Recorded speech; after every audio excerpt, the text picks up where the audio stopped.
السلام علیکم۔ اچھا بچوں، پہلی بات تو یہ کہ آپ کو یہ سمجھ لینا چاہیے کہ یہاں پہ ہم آج کس مقصد کے لیے جمع ہوئے ہیں۔ گزشتہ 70 سالوں سے ہم روز سنتے ہیں، ہمارے ٹی وی چینلز کے اوپر باقاعدہ کشمیر رپورٹ کے نام پہ مختلف جو پروگرام وہ چلتے ہیں، ہم دیکھتے ہیں، لیکن کبھی محسوس کیا، کبھی آپ نے ان لوگوں کا درد اپنے اندر محسوس کرنے کی کوشش کی؟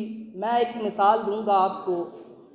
آپ کے گھر میں آپ کا کوئی انتہائی قریبی عزیز مارا جائے، آپ کو اس کے درد کا احساس، وہ کہتے ہیں نا کچھ میں ہی جانتا ہوں جو مجھ پہ گزر گئی،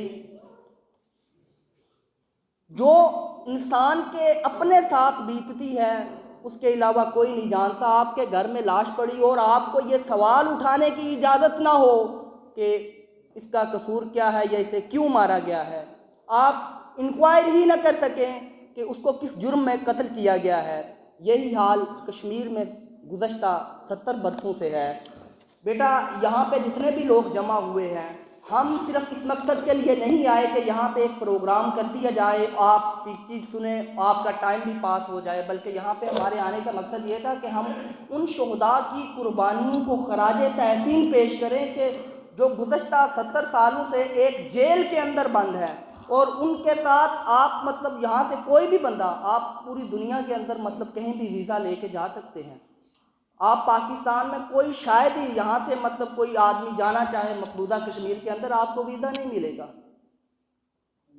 یعنی کہ ایک قید خانہ ہے جہاں پہ ایک عرصہ دراز سے لوگوں کو جو ہے وہ قید رکھا ہے۔ ہم ان لوگوں کے ساتھ اظہار یکجہتی کے لیے یہاں پہ جمع ہوئے ہیں۔ ہمارا جو مقصد ہے ان کی قربانیوں کو خراج تحسین پیش کرنا۔ اسلام آباد سے ہمارے دوست جو ہے یہ بیسیکلی کشمیر سے تعلق رکھتے ہیں، اور وہ خود یہاں پہ آپ کو بتائیں گے کہ ان کو اپنی فیملی سے ملنا، اپنے والدین کے پاس جو ہے ان کے لیے ملنے جانا ان کے لیے کتنا مشکل ہے۔ تو بیٹا، اتنی دور سے مہمان آئے ہیں تو ہم انہیں اپنے رویوں کے ساتھ جو ہے نا خراج تحسین پیش کریں۔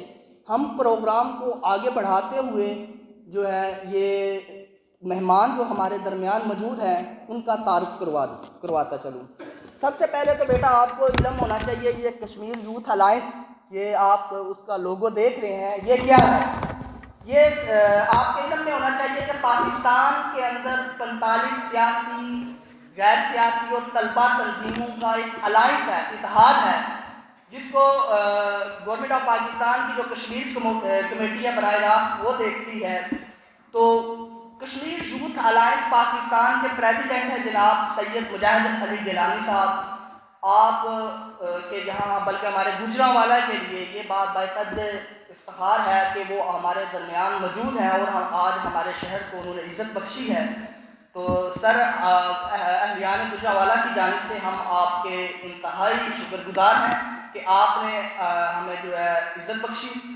آپ کا میں تعارف کرواتا چلوں کہ آپ ڈاکٹر جو اس حالیت میں سید علی گیلانی صاحب ہیں، ایک دنیا کی تاریخ میں ایک حریت کا استعارہ بلکہ ایک نشان ہے آزادی کی تحریکوں کا، اور پوری دنیا میں انہیں آزادی کے لیے جو انہوں نے اپنی جدوجہد جو پیش کی، آدھی سے زیادہ جو زندگی ہے وہ ریاستی جبر، غیر ریاستی جبر اور جیلوں کے اندر اور ظلم و ستم سہتے ہوئے گزارے، اور آخر دم تک مرنے سے ان کے وفات سے چند دن پہلے جو ہے ان کا جو ویڈیو کلپ آتا ہے اس میں بھی وہ پاکستان جو ہے وہ نعرہ لگاتے ہیں، پاکستان ہمارا ہے، اس طرح کے نعرے لگاتے ہیں۔ وہ اتنی ایفیلیشن جو اپنی پاکستان کے ساتھ شو کر رہے ہیں، اور ہماری جانب سے کیا میسج جاتا ہے یہ ہم پہ ڈپینڈ کرتا ہے۔ ان کے ساتھ ساتھ آپ نے دنیا کی تاریخ میں ایک خاتون ہے، ان کا نام آئرن لیڈی کے نام سے پوری دنیا میں انہیں جانا جاتا ہے، ڈاکٹر سیدہ آسیہ اندرابی۔ یہ کشمیر میں دختران ملت کے نام سے ایک جو تنظیم ہے خواتین کی جو آزادی کے حوالے سے جدوجہد کر رہی ہیں، انہوں نے طویل عرصے سے وہ قید بھی ہیں، جیل کے اندر بھی ہیں۔ تو ان کے بانجے بھی ہیں جناب ہمارے ڈاکٹر سید مجاہد گیلانی صاحب، اور ان کے جو ماموں ہیں جناب ڈاکٹر قاسم پختو۔ انسانی تاریخ کے اندر، دنیا کی سیاسی تاریخ میں سب سے طویل اور سب سے لمبے عرصے تک جیل کے اندر جو رہے ہیں، 29 سال سے بیٹا وہ بھارتی جیلوں میں قید ہے.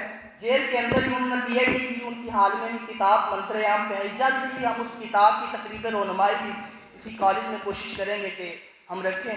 29 سال جس آدمی نے جیل کے اندر گزارے ہوں اور اس کے پائے لغزش میں، اس کے پاؤں میں ذرا بھی جنبش نہیں ہوئی، وہ اپنے مطالبے سے ذرا بھی پیچھے نہیں ہٹا.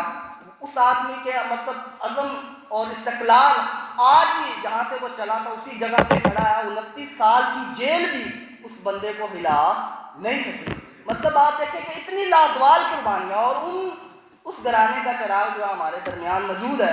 تو میں چاہوں گا کہ کم سے کم کشمیر کی آزادی کے حوالے سے ہمیں ایک بھرپور نعرہ لگانا چاہیے، جس کی جو گونج ہے یہ کالج کی دیواروں سے باہر جانی چاہیے. نعرہ تکبیر! کشمیر بنے گا، کشمیریوں سے رشتہ کیا، کشمیریوں سے رشتہ کیا. ابھی وہ جوش ولولہ مجھے آپ کے نعروں میں نظر نہیں آ رہا. میں نے کہا کہ کالج کی دیواروں سے باہر آواز جانی چاہیے. کشمیر بنے گا. ابھی بھی آواز نہیں آتی، وہ جوش کی بات. کشمیر بنے گا، کشمیر بنے گا، کشمیریوں سے رشتہ کیا. بیٹا یہی وہ نعرہ ہے جس کی بنیاد پر وہ لوگ 70 سال سے ظلم و ستم کی جو چکیوں میں پیس رہے ہیں.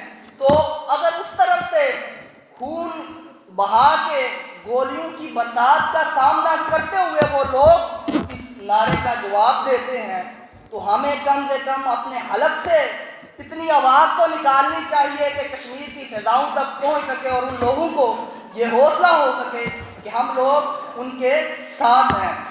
کشمیریوں سے رشتہ کیا،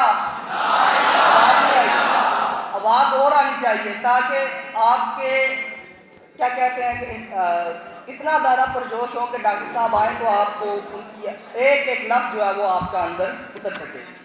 جی کشمیریوں سے. تو اب میں زیادہ دیر حائل نہیں ہونا چاہوں گا آپ کے درمیان اور ڈاکٹر صاحب کے درمیان.